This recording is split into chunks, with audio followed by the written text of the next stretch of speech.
আমাদের সারা বছর কিচ্ছু পড়া হয়নি, এই এখন সবে পড়া শুরু করতে চলেছি, কিন্তু কিভাবে যে পুরো সিলেবাস কমপ্লিট করব তা বুঝতেই পারছি না।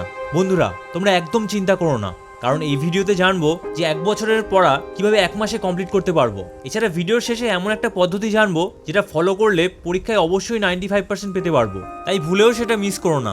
জেগে ওঠো চ্যানেলে তোমাদের সবাইকে স্বাগত। Number 1, planning. এক বছরের পড়া যদি এক মাসে কমপ্লিট করতে হয়, তাহলে সবার প্রথম কিভাবে পড়াশোনা করবে সেটা প্ল্যানিং করতে হবে। নাহলে বই খুলে পড়তে শুরু করলেও পড়া শেষ করতে পারবে না। তাই এই মুহূর্তে শুধুমাত্র ইম্পর্টেন্ট কোশ্চেনগুলোই প্র্যাকটিস করো। এবার কোনগুলো ইম্পর্টেন্ট তা জানার জন্য আগের 5 থেকে 10 বছরের কোশ্চেন পেপার ভালো করে প্র্যাকটিস করো। এই কোশ্চেন পেপারগুলো যদি পাশাপাশি রাখো, তাহলে দেখবে বেশ কিছু কোশ্চেন প্রত্যেক বছরই এসেছে। এবার সেই কোশ্চেনগুলোর পাশে স্টার চিহ্ন দিয়ে দাও এবং সেইগুলোই সবার আগে মুখস্থ করো। এছাড়া তোমাদের টিচারকে অবশ্যই বলো যে শুধুমাত্র ইম্পর্টেন্ট কোশ্চেনগুলোই মার্ক করে দিতে, তাহলে তোমরা বুঝতে পারবে যে কোনগুলো পড়তে হবে। এবার এই মুহূর্তে পড়াশোনা কিভাবে করতে হবে তা আমরা নেক্সট পয়েন্টে জানবো। নাম্বার 2, এই এক মাস যে সময় আছে সেটাকে 3 ভাগে ভাগ করো। এবার প্রথম 10 দিনের মধ্যে চেষ্টা করো প্রত্যেকটা কোশ্চেন মুখস্থ করে ফেলার। তবে এই সময় ভুলেও নোটস তৈরি করতে যেও না, নাহলে নোটস বানাতে গিয়ে অর্ধেক সময় সেখানেই নষ্ট হয়ে যাবে। তোমরা যদি কোনো ভালো স্টুডেন্টের নোটস জোগাড় করতে পারো, তাহলে সেখান থেকেই পড়ো, আর না হলে বই থেকেও পড়াশোনা করতে পারো। এবার মাঝখানের যে 10 দিন আছে সেই সময় মুখস্থ হয়ে যাওয়া অ্যান্সারগুলোই না দেখে লেখো, তাহলে প্রত্যেকটা পড়া একদম এক্সাম অবধি মনে থাকবে। তোমরা কোনো অ্যান্সার কিভাবে গুছিয়ে লিখতে হয় সেটা অবশ্যই প্র্যাকটিস করো, যেরকম কিভাবে পয়েন্ট করে লিখতে হয়। এছাড়া অ্যান্সারের ফরম্যাট কী রকম হয় সেটা অবশ্যই প্র্যাকটিস করো। তোমরা এই জিনিসগুলো যত বেশিবার প্র্যাকটিস করবে, পরীক্ষায় তত ভালো করে লিখতে পারবে। তোমাদের মধ্যে অনেক স্টুডেন্ট অঙ্কে অতটা ভালো না, তোমরা সেক্ষেত্রে অঙ্কগুলো বারবার প্র্যাকটিস করো। এছাড়া অঙ্কের ফর্মুলাগুলো ভালো করে মুখস্থ করো। তবে এই মুহূর্তে প্রত্যেকটা অঙ্ক প্র্যাকটিস করার দরকার নেই, যেগুলো দেখছো খুব ইম্পর্টেন্ট শুধু সেইগুলোই বারবার প্র্যাকটিস করো। এবার পরীক্ষার আগে যে লাস্ট 10 দিন আছে সেই 10 দিন শুধু রিভাইজ করো। এই সময় নতুন কিছু মুখস্থ করার দরকার নেই, যেগুলো অলরেডি মুখস্থ করেছো শুধু সেইগুলোই বারবার রিভাইজ করো।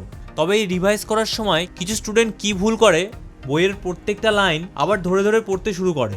দেখো, তোমরা যখন রিভাইজ করছো তখন লাইন বাই লাইন ধরে ধরে পড়ার দরকার নেই, কারণ বিষয়টা যেহেতু তোমাদের মনে আছে, তাই শুধু মেন জায়গাগুলোই দেখতে থাকো। তোমরা যত বেশিবার রিভাইজ করবে, পরীক্ষায় তত বেশি নম্বর পেতে পারবে। নাম্বার 3, তাড়াতাড়ি সিলেবাস শেষ করতে হলে অথবা পরীক্ষায় ভালো রেজাল্ট করতে হলে যেটা সব থেকে বেশি দরকার সেটা হলো মনের জোর।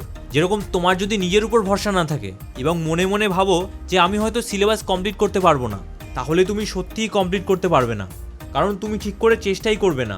কিন্তু তোমার যদি নিজের উপর ভরসা থাকে যে আমি যে করে হোক পরীক্ষায় ভালো রেজাল্ট করব, তাহলে তুমি সত্যিই ভালো রেজাল্ট করতে পারবে, কারণ সেই ক্ষেত্রে তুমি নিজের 100% দিয়ে পড়াশোনা করবে। আমরা মনে মনে যা ভাবি আমাদের অ্যাকশন ঠিক সেই লেভেলেরই হয়। তাই তোমাদের মনে যদি এক ফোঁটাও সন্দেহ থাকে, তাহলে সেটাকে আগে দূর করো, তাহলেই তোমরা নিজের 100% দিয়ে পড়াশোনা করতে পারবে। এবার জানবো যে পরীক্ষায় 95% পেতে হলে কি করতে হবে। নাম্বার 1, তোমরা যদি পরীক্ষায় 95% পেতে চাও, তাহলে সব থেকে প্রথম তোমাদের মাইন্ডসেটকে সেই অনুযায়ী তৈরি করতে হবে।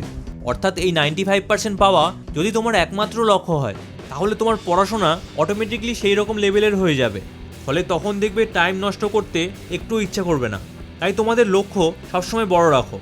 নাম্বার 2, তোমাদের 95% পেতে হলে রেগুলার পড়াশোনা করতে হবে। তাই এই মুহূর্তে যেইটুকু সময় আছে সেই সময়টা দিনরাত পরিশ্রম করতে থাকো।